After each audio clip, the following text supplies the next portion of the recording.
Hallo, schön, dass du reinschaust. Ich bin Timo und gehöre zu den Menschen, die es immer wieder in den Wald zieht. Nicht nur um Beeren zu sammeln oder wandern zu gehen, nein, ich übernachte dort auch immer wieder, bevorzugt tatsächlich mit der Hängematte.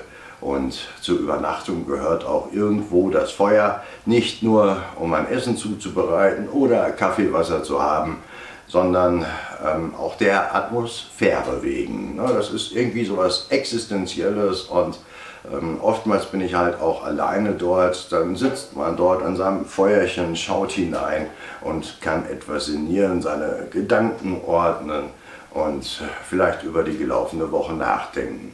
Tatsächlich bin ich meistens in der Woche unterwegs, berufsbedingt habe ich die Möglichkeiten, ich arbeite dafür oft am Wochenende, ich bin in der Pflege tätig.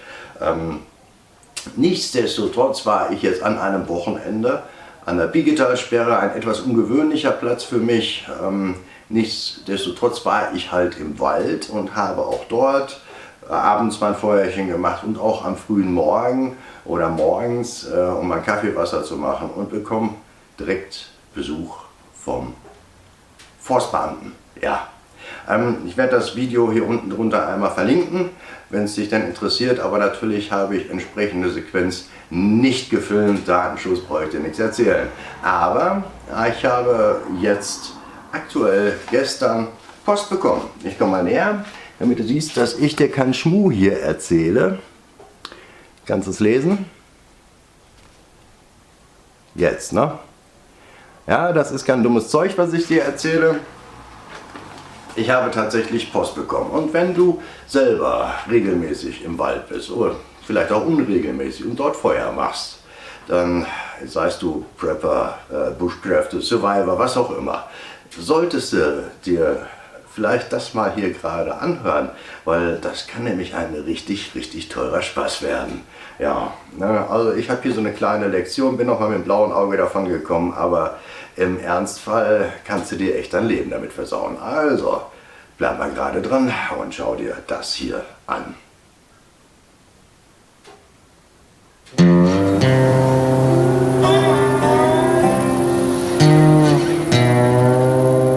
Ja, im Wald zu nächtigen und sich kein Lagerfeuer zu machen, ja, das ist schon ein Gedanke. Es ist so ein bisschen wie Erdbeerkuchen essen ohne Sahne.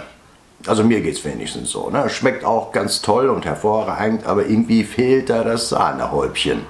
Ja.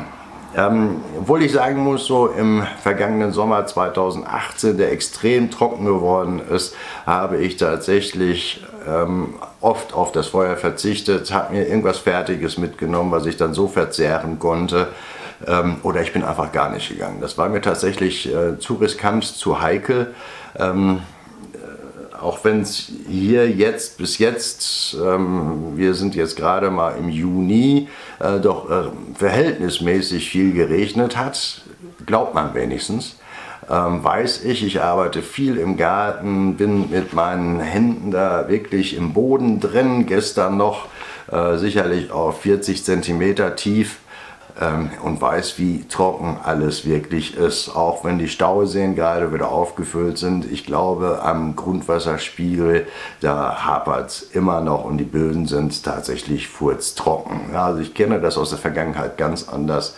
Wenn man hier bei mir zu Hause einen Spaten im Boden getrieben hat, dann hing der voll, ich habe viel Lehm hier, voll Erde, lehmiger Erde, und war nicht einfach abzubringen. Ja, und ich war halt jetzt an der Biegetalsperre unterwegs, weil ich einen Kajak ausprobiert habe. Ich werde dieses Video halt nochmal verlinken, obwohl halt aus Datenschutzgründen diese Sequenz von meinem Besuch der Forstbeamten nicht festgehalten worden ist. Aber schriftlich habe ich halt das hier. Ja, ein Brief vom Forstamt, beziehungsweise vom Landesbetrieb Wald und Holz Nordrhein-Westfalen an mich persönlich gerichtet. Ja, Inhalt: Ahndung von Ordnungswidrigkeiten, Grillen am Wald. Verwarnungsverfahren mit Verwarngeld wegen einer Ordnungswidrigkeit. Der Sommer, bla bla bla. Gemäß der Anzeige des Ruheverbandes, auf dessen Grundstück ich halt gewesen bin, haben sie am 2.6.19 um 9:05 Uhr, es war halt nach meinem Frühstück, an der Biggetalsperre ein Grillgerät in einem Abstand von weniger als 100 Meter vom Waldrand außerhalb einer von der Forstbehörde eingerichteten oder genehmigten und entsprechend gekennzeichneten Stelle betrieben. Über eine besondere Befugnis, welche ihnen den Betrieb der Grillstätte gestattete, verfügten sie nicht. Als zuständige Forstbehörde obliegt es mir, diese Ordnungswidrigkeit zu ahnden. Und jetzt geht's um den Paragraphen. Ordnungswidrig handelt, wer vorsätzlich oder fahrlässig entgegen § 47 Absatz 1 LFOG NRW im Wald oder in einem Abstand von weniger als 100 Meter vom Waldrand außerhalb einer von der Forstbehörde eingerichteten oder genehmigten und entsprechend gekennzeichneten Anlage Feuer anzündet oder unterhält, ein Grillgerät benutzt oder leicht entzündliche Stoffe lagert, sofern nicht eine Befreiung von dem Verbot erteilt wurde. Gemäß § 70 Absatz 2 etc. in Verbindung mit dem Ordnungswidrigkeitsgesetz in der gültigen Fassung habe ich damit eine Ordnungswidrigkeit begangen. Jetzt wird es interessant. Das wusste ich tatsächlich auch nicht. Diese Ordnungswidrigkeit kann gemäß § 70 Absatz 3 LFOG NRW mit einem Bußgeld bis zu 25.000 € geahndet werden. Das sollte man sich auf der Zunge zergehen lassen. Also, dass das wirklich eine Ordnungswidrigkeit ist, ja, habe ich gewusst. Faktisch ist das halt nicht immer ganz einfach umzusetzen. Ich wohne hier direkt am Wald. Gleich hinter meinem Grundstück, 50 Meter entfernt, beginnt ein Wald. Das heißt, ich darf tatsächlich noch nicht mal in meinem Garten ohne Genehmigung ein Feuer betreiben. 25.000 € als Strafe zu bekommen, dafür muss es natürlich dann schon irgendwie auf die Spitze getrieben haben. Aber löst du ein Feuer aus und es kommt zu einem Feuerwehreinsatz mit ich weiß nicht, was für Folgen. Kannst du mal davon ausgehen, dass du diese 25.000 € Strafe tatsächlich kriegst und es bleibt nicht dabei. Ja, du bezahlst sämtliche Kosten, die ja dadurch in irgendeiner Form entstehen. Und damit kannst du dir echt dein Leben versauen. In meinem Fall, ich bin mit dem blauen Auge davongekommen, geht es weiter mit der Aussage: Zur Vermeidung eines Bußgeldverfahrens verwarne ich Sie wegen dieser Zuwiderhandlung mit einem Verwarngeld in Höhe von 55 €. Kann man es lesen? Ja, ich habe nicht so ganz saubere Finger. Ich bin immer noch ständig am Rödeln. Ja? 55 €.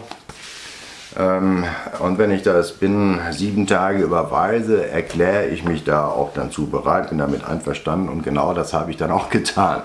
Ja, also ich hatte kein Grillgerät in dem Augenblick an, ich hatte ein Lagerfeuer an, aber inhaltlich kommt es auf dasselbe hinaus. Und die Herren haben am Ende sowieso den längeren Arm und wenn du da Einspruch einlegst, entsprechende Papiere sind dann halt auch dabei, dann kannst du mal davon ausgehen, dass eine Verfahrensgebühr von mindestens 25 € und Auslagen für die Zustellung etc. noch dazukommen. Ja. Ich war ja jetzt nicht das erste Mal im Wald. Ich mache das ja schon lange und immer wieder mit Feuer und ich habe bis jetzt tatsächlich noch nie Besuch gehabt. Das war jetzt ein etwas blöder Umstand, über den ich vielleicht hätte vorher nachdenken sollen. Ich war halt zum Kajak ausprobieren an einer Talsperre, an einem Wochenende, wo ich davon ausgehen konnte, dass wegen des Wetters viele Leute kommen werden und die Kontrollen deutlich schärfer sind. Also ich habe da einfach jetzt mal wenig drüber nachgedacht und habe tatsächlich auch eine Lagerstelle, also eine Feuerstelle vorgefunden und keine Hinweisschilder gefunden. War jetzt mal einfach davon ausgegangen, das geht schon gut. Nein, ging es nicht. Die Beamten haben mich noch darauf hingewiesen, bevor sie mit ihrem Boot wieder davon gefahren sind, dass ich ja noch mal Glück gehabt hätte. Hätte jetzt irgendein Segler, Ruderer, Angler die Feuerwehr angerufen, hätte gesagt, du, ich sehe da Rauch aus dem Wald kommen, dann hätte ich auch den Feuerwehreinsatz, selbst wenn nichts passiert ist, bezahlen können, und das wären, sagte also, unter 650 Euro kommst du nicht mehr davon, plus Strafe. Und ob das dann noch eine Verwarnung ist, sei mal dahingestellt, wer weiß.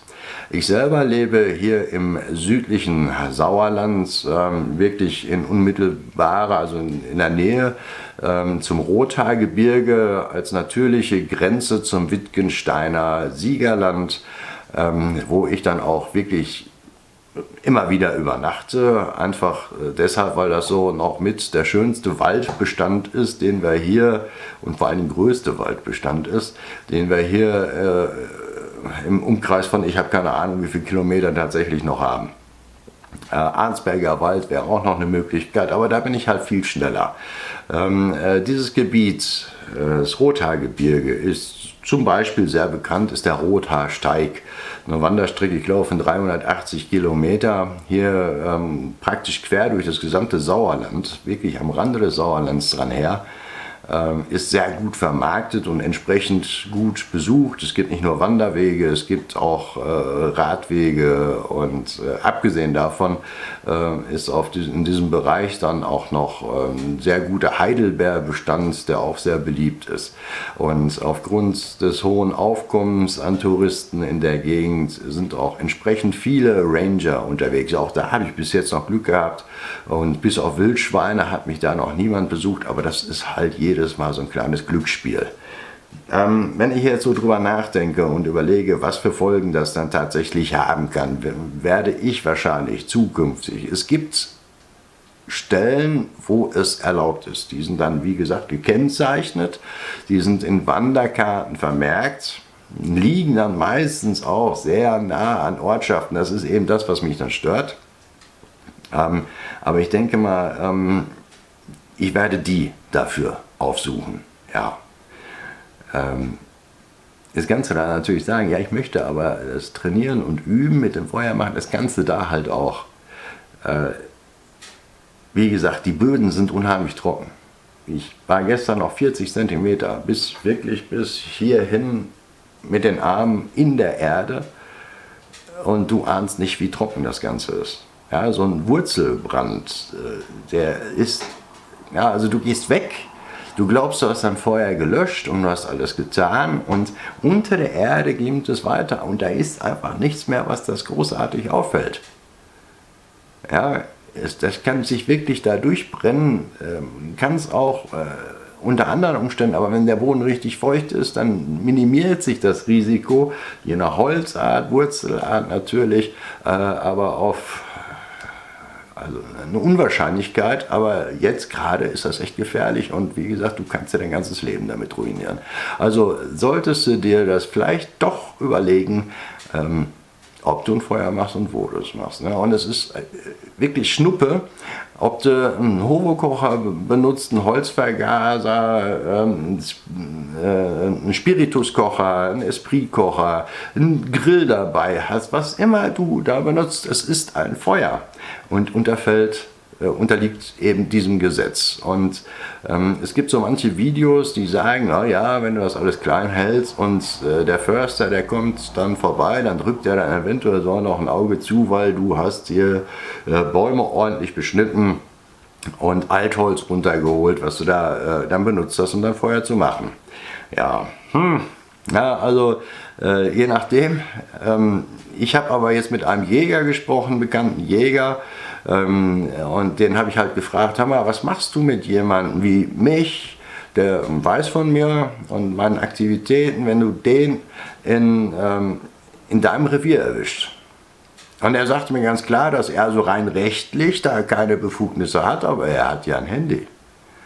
Ja, auch das Nächtigen jetzt so zum Beispiel in der Hängematte oder in einem Biwak, das ist etwas, was er mir tatsächlich nicht verbieten kann und auch kein Förster, wenigstens nicht hier bei uns in NRW. Ich glaube, Schleswig-Holstein sieht das anders aus, aber ich bin ja hier in NRW und meistens auch hier aktiv. Jetzt in Kürze werde ich mal im anderen Gebiet unterwegs sein, Brandenburg, Mecklenburg-Vorpommern. Da muss ich mich vielleicht auch noch mal so ein bisschen informieren. Aber auch da haben wir schon überlegt, dass wir Campingplätze ansteuern werden, wenn wir mit dem Kajak unterwegs sein. Aber hast du ein Feuer an, dann kann man dir ans Bein pinkeln. So einfach sieht das aus. Ja? Und er sagt, weißt du, es ist vielleicht noch nicht mal unbedingt wegen dem Feuer. Ne? Also auch wenn ich sehe, der hat das ordentlich gemacht und da kann da im Prinzip nichts passieren. Er ist in meinem Revier und er vertreibt mir mein Wild. Ja, also es gibt ganz verschiedene Perspektiven auf so eine Geschichte und rein rechtlich gesehen, egal was man hier bei YouTube sagt, rein rechtlich gesehen, wenn dich einer aus dem Wald kriegen möchte und also allein aufgrund des Feuers, wird er das. Ja? Und er wird dich sogar mit der Polizei des Platzes verweisen. So sagt mir der Jäger zumindest. Ja, also, wenn dir dieses Video hat in irgendeiner Form weiterhelfen können, dir irgendwas gebracht hat, dann würde mich das wirklich sehr freuen und vielleicht sehen wir uns ja bei einer meiner Aktivitäten dann auch wieder, vielleicht ja auch mal persönlich, wer weiß. Na, in diesem Sinne, pass gut auf dich auf und sieh zu, dass du rauskommst. Ja, lass dich nicht abschrecken, aber denk drüber nach, was du da tust und ob du auch bereit bist, die Konsequenzen zu tragen. In diesem Sinne, bis zum nächsten Mal. Tschüss.